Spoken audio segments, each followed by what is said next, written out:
gente está no podcast Déboras e hoje a gente está aqui com a Sol, vai falar um pouquinho daquilo que o Senhor fez na vida dela.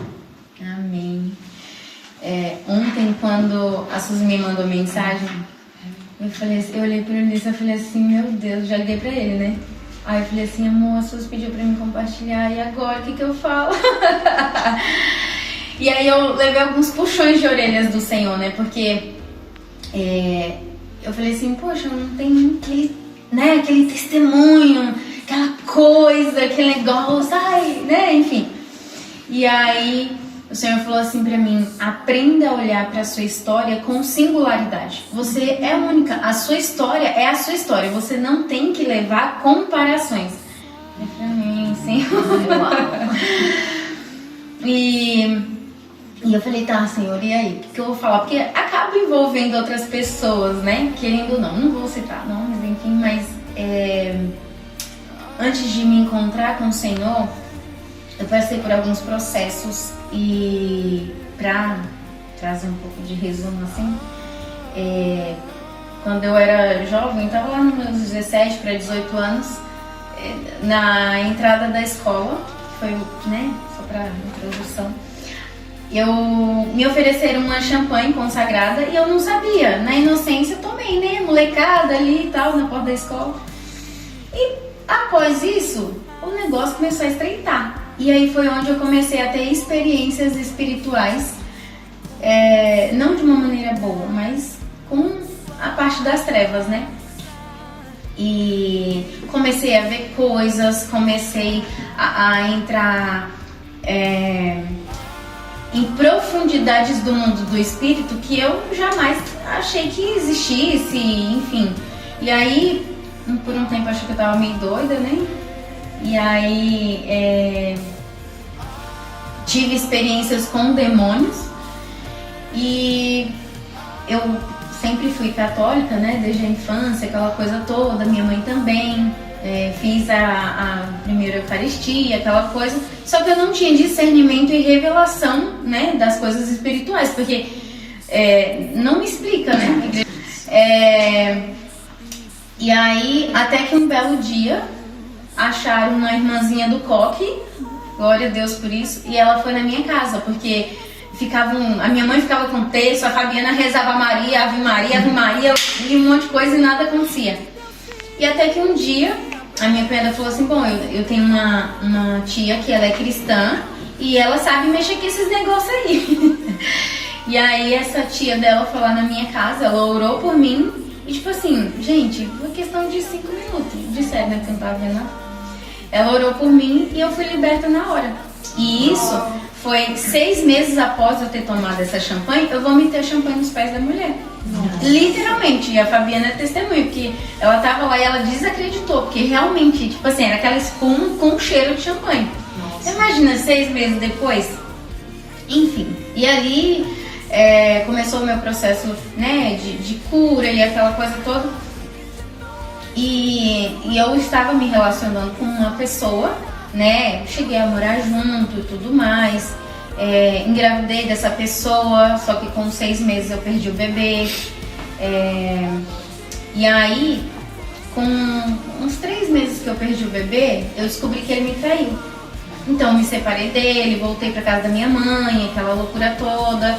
E aí começou o processo do Senhor me espremer para que eu fosse pros pés dele realmente, sabe? E aí quando eu voltei pra minha mãe, a gente descobriu que a minha mãe estava com câncer, a Fabiana estava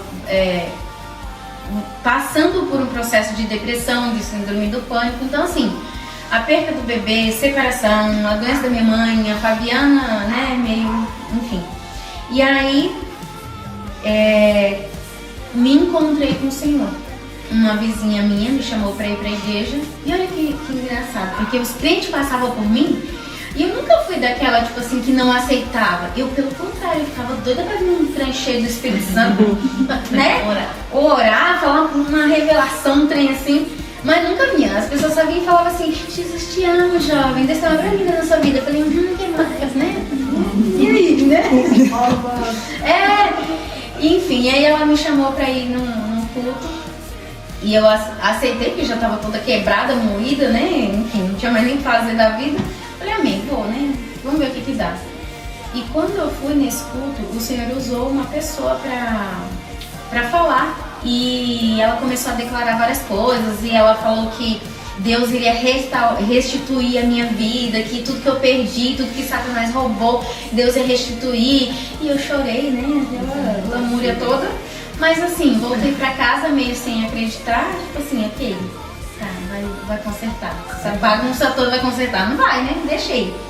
Mas eu quis ir pro Senhor e eu desejei ir pro Senhor.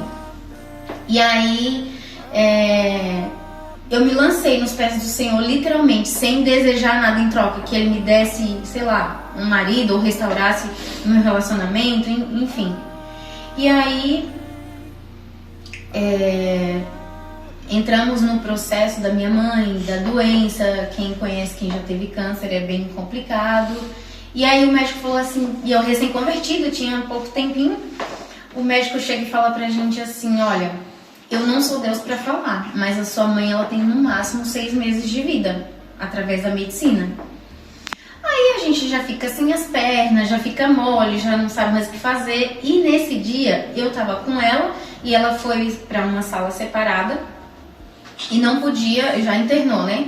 Pra fazer outros exames. E aí não podia, tipo, ficar muita gente, só podia um acompanhante. E eu fui a premiada.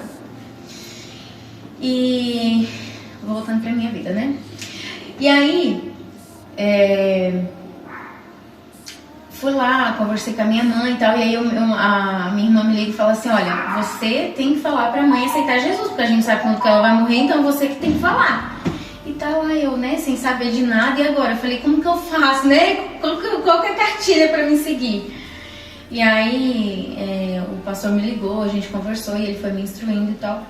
E aí a minha mãe aceitou Jesus, e mais 2 pessoas que estavam do lado aceitou Jesus. Uau. E no dia, quando foi no dia depois, a senhora que estava do lado dela já foi a óbito. Então, comigo o negócio é assim, né? Pessoal, fala pra nós qual foi o que, assim, uma característica que você tinha que o Senhor mais mudou depois que você aceitou Jesus. Olha, de não me sentir amada, de não me sentir, como eu posso dizer, de não me sentir amada, de tipo assim, todo mundo meio que tá jogado ali e tal, sabe? Mas não, a gente pertence a alguém. E uma coisa que o Senhor puxou a minha orelha ontem foi que eu tava assim, né? Ai, Senhor, mas a minha história nem é tão assim, não fui liberta de nada, assim, né? Tipo, não saí da prostituição. Porque eu sempre fui quietinha, nunca fui no tere que eu toco aí. Fui mais quieta, mas assim, eu falei, poxa, não tem aquela coisa de falar, né? Não saí das drogas, não era mendiga, sabe aquela coisa? E aí o Senhor falou assim, tá, mas eu te tirei do mundo das trevas e eu te trouxe pra mim maravilhosa luz. Então assim, a alegria da sua salvação. E aí eu comecei a chorar, eu falei, Senhor, eu preciso me alegrar com a minha salvação. Porque a gente foca muito aqui. E aí, beleza, Deus restaurou a minha vida, o Senhor me deu um casamento abençoado, o Senhor me deu uma filha. Amém. O Senhor restaurou a minha vida aqui. Mas eu fico pensando, e se Ele não fizesse? Será que eu ainda ia amar Ele? Sabe? Eu acho que eu falo de mim principalmente, a gente às vezes olha para aquilo que o Senhor Ele pode fazer, ou pode transformar, e aquela coisa, mas e se o Senhor não fizer? Eu tava pensando, né? A gente tem uma visão muito errada e equivocada daquilo que é glorificar o Senhor, porque Deus fechou a boca dos leões quando Daniel entrou na cova, certo? Só que teve muitas pessoas que morreram numa arena, né? Comida pelos leões. E foram crianças, jovens, mulheres, velhos, enfim. Só que assim, quando Deus livra da boca do leão, o Senhor é glorificado. Mas quando Deus não livra da boca do leão, o Senhor também é glorificado. Amém. Porque as pessoas, elas estão ali, mas elas morrem para a quem? Ao Senhor, a não negar a fé. Né? Então o Senhor me trouxe esse puxão de orelha, esse aperto, né, de olhar para aquilo que o Senhor tem feito e para onde que a gente vai. Não focar só aqui. Porque a gente fica muito focado aqui. E a gente olha muito para aquilo que é natural, né? Ah, se não conseguiu o trabalho que queria, se não conseguiu o marido que queria, os filhos que queria e aquela coisa toda. Tá, mas e se o Senhor não fizer? A gente vai ser fiel a Ele?